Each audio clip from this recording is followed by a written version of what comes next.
Parang siya nga yung nakita ko. Kaso... Hindi, kalbo yun eh. Oo, yung walang buhok. Teka, sandali. Ano? Kalbo? Oo. Kasi naubos na. Alma, Ano siya nga talaga? sigurado ka ito yung nakita mo? Sir! Siya yung nakita ko! Oo! Oo! Sigurado ka? Yes! Oo! Sigurado ako, sir! Siya yung nakita ko! Dali, paano nangyari yun? Sigurado ka? Yes! Kasi yung si Mateo Ramos, wala siyang record sa pagpatay. Nakulong yan dahil sa pagnanakaw. Hindi pa siya nauuli sa pagpatay, sir. Pero meron tayong cold case dito na siya ang suspect. Nakausap ko yung nanay ni Mateo Ramos.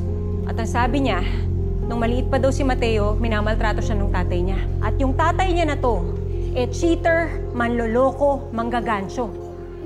Meron akong nabuong profile ng ISP killer, sir. Meron siya talagang tinatarget eh. Parehong-pareho.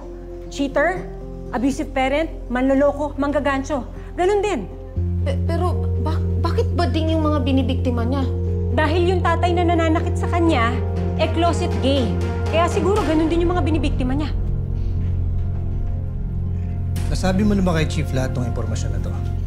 Hindi pa po, sir eh. Konde. Anong pinag-usapan niyo ni Enriquez? Sir, may sasabihin daw sa inyo si Enriquez.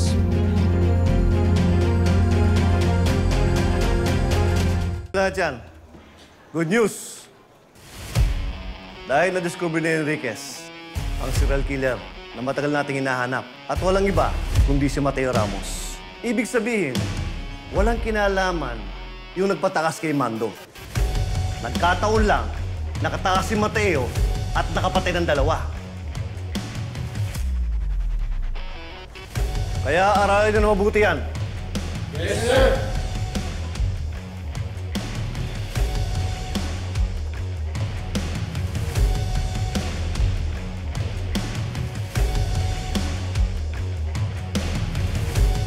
Galing ni Enriquez, ano?